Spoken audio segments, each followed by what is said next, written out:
Hi, Dr. Matt Worthington, clinical psychologist. Just going to give you some brief information on behaviors used by sociopathic narcissists. Okay, one, I tend to find that when someone is trying to make themselves appear superior, they may use this one, vocal fry. It's where they sort of speak in a lower register like this, and it's like, I think they're trying to put on like an artificial growl or something to make themselves more superior to other people for some reason when they speak. Actually, what they're doing is they're actually wrecking their vocal cords. Your vocal cords are horizontal like this, and they vibrate together. Right, so it's like this, they vibrate together, and what they're doing is actually rubbing their vocal cords together when they do that. I don't know if they know that or not, probably don't, but they're actually wrecking their vocal cords when they do that. It's very, very harmful, as is smoking and drinking alcohol at the same time. Very harmful to your vocal cords. All right, so basically people who speak with vocal fry, it's like hoarse, like this, right? It's like an artificial growl. Right, and the sociopathic narcissists often feel deeply worthless because they've been abused or traumatized as a child, which is awful, and that should never happen, by the way. Or something has happened to them, like they've been neglected or something. Even kids who come from rich, wealthy, families, they're often neglected. They're often not loved. They don't feel any connection. So and little kids end up believing that it's their fault, right? And they get this false belief that they have no value, they're not worth loving.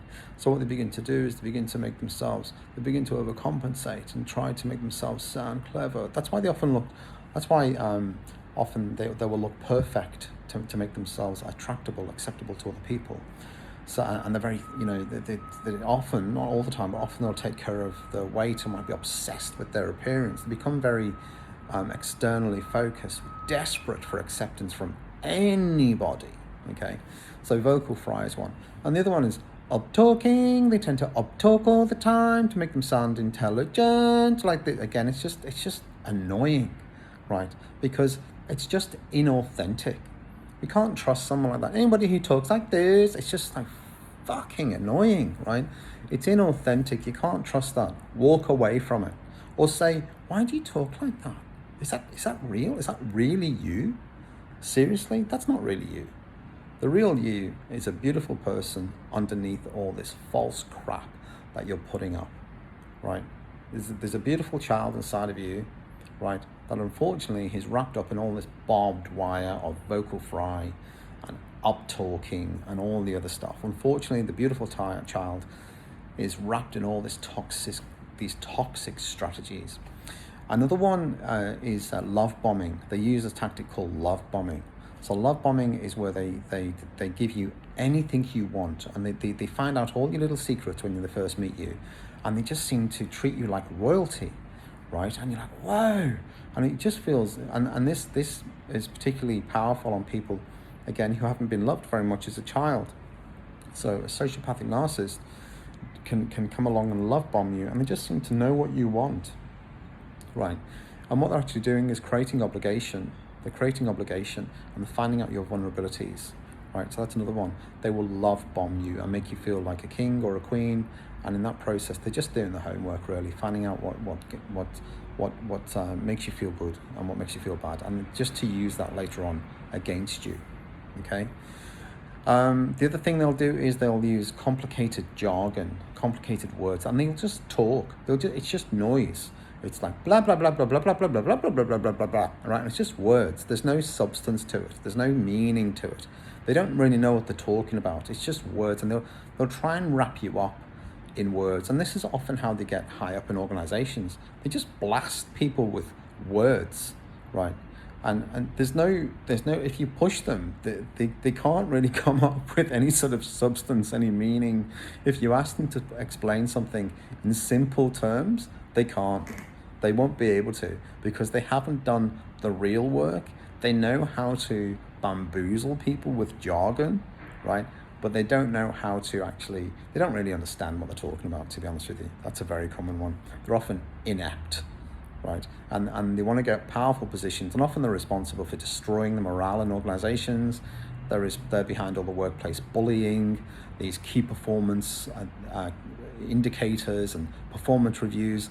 These are tools used by sociopathic narcissists to control decent people, right? They destroy the morale in organizations, and they love to cause hurt and pain, okay?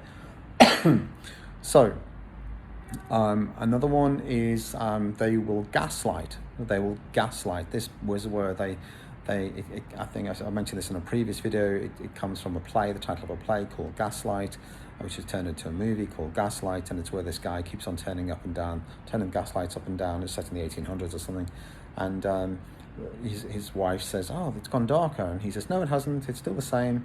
And then he turns it up, and she says, "Oh, it's gone lighter." "No, it hasn't. It's still the same." Basically, this is like 1984, the line from 1984, George Orwell.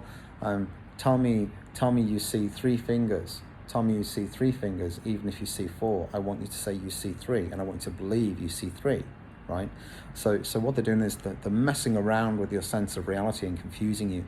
And they say it in such confident ways, like, I want you to tell me you see three fingers. It's three fingers that you see, right? It's three fingers, and I want you to believe that you see three fingers. And they play on a decent person's shame, which is basically a fear of being outcast. That's one of the main weapons. They play on a fear of being outcast.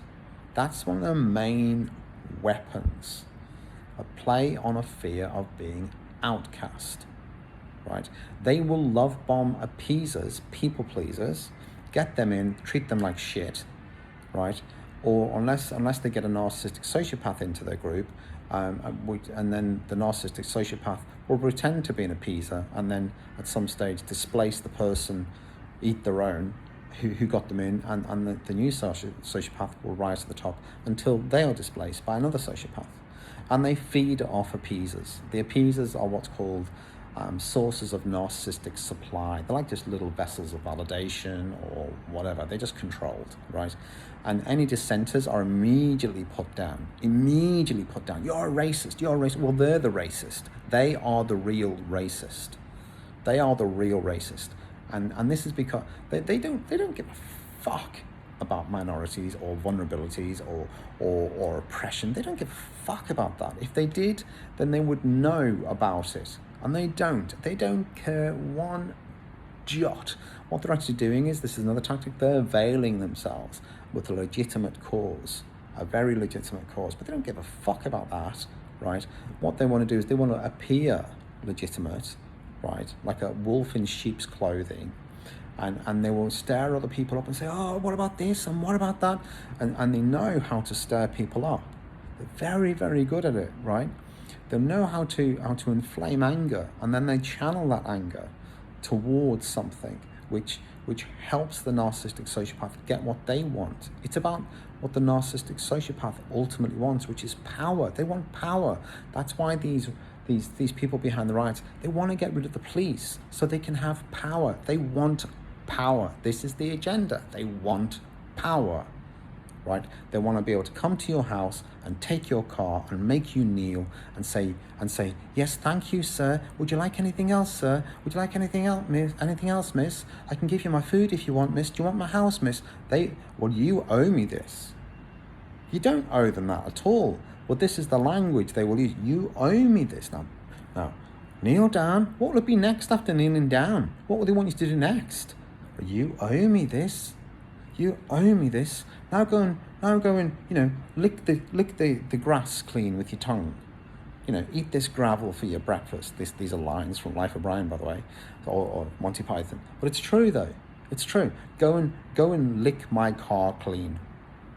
Off you go, and don't forget you're doing it because you owe me. You owe me because you're a racist. Not a racist. They're using it. They're the racists for making you do stuff like this. They're just fucking power mad, megalomaniac, sociopathic, narcissistic terrorists, right? Funded by communist governments. And communism doesn't work, right? Communism is just about power grabs and egos. Yes, this takes place in all human society. There is no such thing as utopia. But it's the extent to which humans go to in particular sectors. Yes, in capitalism there are the sharks. Yes, there are the psychopaths. Of course there are. And we have a rule of law. It's not perfect. It's nowhere near perfect, but it's there, and it helps people feel safe. And it stops people from going out there and doing bad things. It stops some people going out there, not everybody, of course, but it's better than nothing. It's better than nothing. It's like having an old car. It's like if there are no cars, right? It's like having an old car that gets you from A to B and it claps and it bangs, and it's not perfect. And it will never, ever be perfect. Do you know why? Because human beings are not perfect. For fuck's sake, we're mostly made of bacteria. We're mostly made of microbes and cells. That's what we're made up of. We're a product of 4 billion years of evolution, which is just 4 billion years of mistakes and mutations. So we're not perfect, are we? So if we're not perfect, how can there ever be a utopia? There can never be a utopia. There will never be a utopia, and there will always be imperfections, big imperfections. But if we have some sort of safety net around us, it somewhat helps us to feel safe. It will never be perfect. Never, ever, ever, ever, ever. Innocent people will go to prison, right? They will, and that's very sad, and hopefully they'll get sorted out and brought out. There's no excuse for innocent people being sent to prison. Of course there isn't, but it will happen. Hopefully, over time, we're reducing that. We're reducing it. This is reality, though. Human beings are imperfect. Right? The peer review system in science is not perfect, nowhere near perfect, but it's there because it recognizes that humans are flawed and have innate biases. Right? That's it. Right? That's why we have peer review in science. It's crucial. Is it perfect? No. Are games played? Of course they are. Is the fraud that exists? Of course there is. Of course. Right? But once it's outed, it's outed. And what you do is you deal with the bad apples. You don't squash the whole peer review process. Right? Which would be control and power grabbing. We'll control the science. We'll control all of this. That's what the sociopathic narcissist wants. We'll control all of this, and you'll get your medicine from me when you're sick if I decide to give it to you. This is what's really happening. Right? It's power grabs, it's control, it's manipulation. They will try and just read 1984 or watch the movie.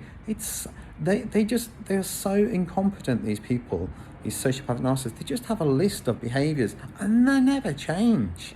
Hijack language, speak in a confident manner, manipulate with jargon, punish dissenters, hijack legitimate causes, know how to channel anger from those legitimate causes, right? Pick on vulnerabilities. These are it's like a standard list, and they never ever change, right? Because they can't. You know why? Because they can't introspect. They cannot go inside of themselves and think about what they're doing. So they never ever modify. It's always the same. It's always been the same ever since human beings. There's like maybe 10 standard strategies that they use. Name and shame, shut people down. The reason why they shut people down is because they just want control. They just want control. And they can't argue, they can't debate, they can't. They can make it look like they can debate, but they can't really. They really can't. They can't. Right? They just after power. Right? Now look, I'm not saying there's nothing wrong with succeeding or being an entrepreneur or going into politics. I'm not saying that. But when I say they're after power, what I mean is they don't give a fuck about anybody else, right? They would rather just live in their compound, having their little slaves, doing all the things that they, ordering about, right? And, whatever, growing their own food and stuff. They just, and having whatever they have, right? It's just about power. They don't give a fuck about democracy or anything. It's all for them. It's Animal Farm. If you haven't seen Animal Farm, watch or read Animal Farm. Animal Farm is where basically there's a bad farmer who takes care of animals, right? He has animals. And it's a story by George Orwell and written in the 1950s, I think. And the animals rebel. They have a revolution, right? They rebel, right? And they're all in agreement that they'll rebel on a certain day, and they rebel, right? And the ones leading the rebellion are the pigs, because they're considered to be the most intelligent on the farm, right? And they rebel, and they chase the farmer away, and off he goes. And then they start to rebuild the farm and everything. And then all of a sudden, a couple of pigs start to say, well, actually, since we were the ones who were, thought of this in the first place, maybe we deserve a little bit more food. And, or maybe we deserve a bit more hay to sleep on. Or maybe we should actually, the pigs should move to the house. Because, we're the ones who got the brains, right? And we organised this. Or maybe we should eat the food that the farmer ate, and you can still eat your food, like outside, but maybe we can have the heat on. And you just see it, right? And this is because human beings are programmed by evolution, right? I remember mostly bacteria, and microbes, are programmed by evolution to live in hierarchies. So even if you went to a commune, you'd be in a hierarchy. That's why communism never works. There's 4 billion years of evolution behind this. You can't stop that. You can't change that. It's a bit like trying to say, all right, I'm going to stop the earth from moving then, or I'm going to stop the sun from shining then. Go on, give it a go, right? You can't stop 4 billion years of evolution. You can't, right? You can maybe influence it in some way, of course, right? But you can't change our instincts. And why would you want to anyway? Why would you want to? If you do that, you're taking away human beings. I know it's not perfect, and there's some very nasty people out there. So that's why we have the rule of law, to remove them. Okay, take care of yourself.